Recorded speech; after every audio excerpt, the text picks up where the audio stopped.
तर नमस्कार मित्रांनो, स्वागत आहे तुमचं आपल्या आणखीन एका नवीन व्लॉगमध्ये। तर मित्रांनो, मी पुण्यावरून पण आलोय आणि पुण्यावरून आल्यानंतर मित्रांनो मी तुम्हाला माशाची मध्ये स्टोरी सांगतो। तो मासा मी तुम्हाला दाखवतो। तर तो हा बघा, बाय द वे आता मी काल हा परत सेटअप बदलून तो नवीन केलाय, त्याच्यामुळे तो आता मासा लपलाय। बाय द वे तिकडे तो बघा, तो तिकडे लपलाय। तर असा सगळा विषय। आणि आता जातो, जरा गाडी पण वॉश करायची आहे आणि चेन लूप पण गाडीची करायची। गाडी चेन नाही ना, ती जरा वाचते, तर ते पण सगळं आणलेलं आहे मी मोटिव्हचं, ते पण दाखवतो तुम्हाला मी। तर हे बघा मित्रांनो, मोटिव्हचं C1 C2 दोन्ही आणलेले आहेत।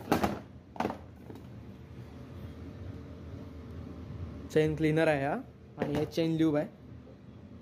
तर आता हे दोन्ही पण सगळं मारायचं आहे, चेन साफ करून गाडी वगैरे धुवून सगळी। तर ब्लॉगमध्ये कंटिन्यू राहा, आणि जर का आपल्या चॅनलवरती नसेल तर आपल्या चॅनलला सबस्क्राईब करायला विसरू नका।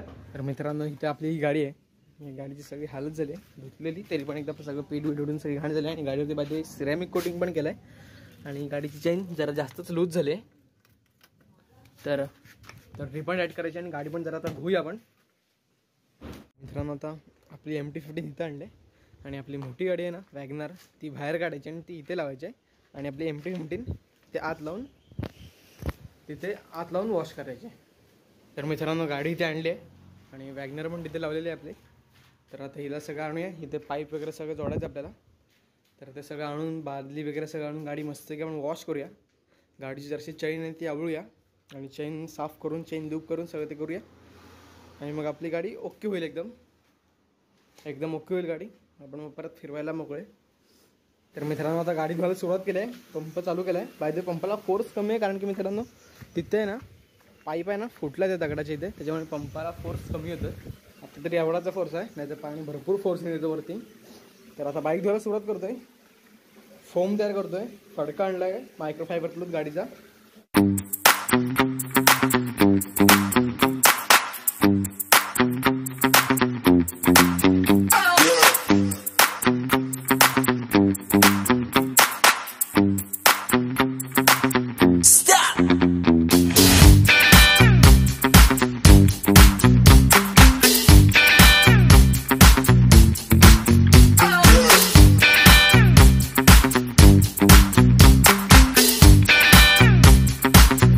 मित्रांनो, मी आता गाडी धुवत होतो आणि तेवढ्यात अचानक मध्येच लाईट गेला, लाईट आलाय।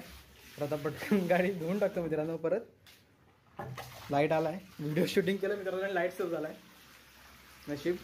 तर अजून जेवायचं पण आहे, जेवायचं पण राहिलं, पण आधी विचार करा म्हटलं गाडी जी चालू आहे काम धुवायचं ते पूर्ण करून टाकू, आणि मग धुवू, मग जेवू। सॉरी,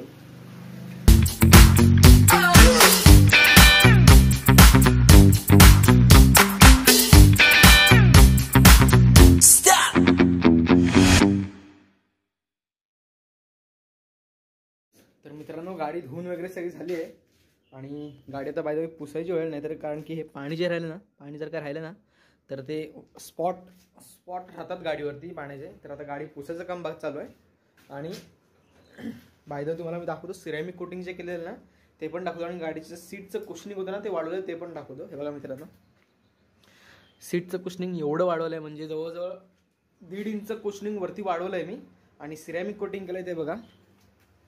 आता काळोखात एवढं समजणार नाही तुम्हाला, गाडी बाहेर जेव्हा घेईन ना उजेडात तेव्हा दाखवतो। तर आता बाईक पुसतोय आणि बाहेर घेऊन उजेडात तुम्हाला दाखवतो सिरॅमिक कोटिंगचा फायदा। आणि फायदे भरपूर आहेत, तसं पाणी थांबत नाही गाडीवरती जास्त, जे नॉर्मल स्क्रॅच असतात ना ते त्या सिरॅमिक कोटिंगवरती येतात, आणि आपला कलर जो असतो तो डॅमेज होत नाही। आणि PPF कारचा प्लॅनिंग होता, पण PPF जरा बजेटच्या बाहेर होतं माझं, 11,000 PPFला सांगितलं आहे, म्हणून सिरॅमिक कोटिंग करून घेतलं मी 2,500त। तर ब्लॉगमध्ये कंटिन्यू राहा, आणि जर का आपल्या चॅनलवरती नसेल तर आपल्या चॅनलला सबस्क्राईब करायला पण विसरू नका मित्रांनो।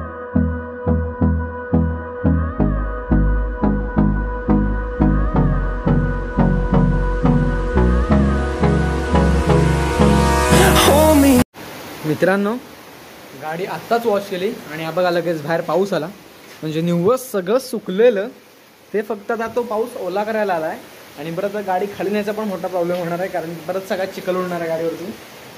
ती फक्त बायकर लोकांना समजू शकते, बाईक धुतल्यानंतर परत पावसातून बाहेर काढताना काय हालत होती ती परत धुवायला लागते सगळा तो विषय। तर बाहेर तुम्हाला मी सिरॅमिक कोटिंग केलं ना त्याचं डिटेलिंग दाखवतो कसं केलं ते बघा मित्रांनो।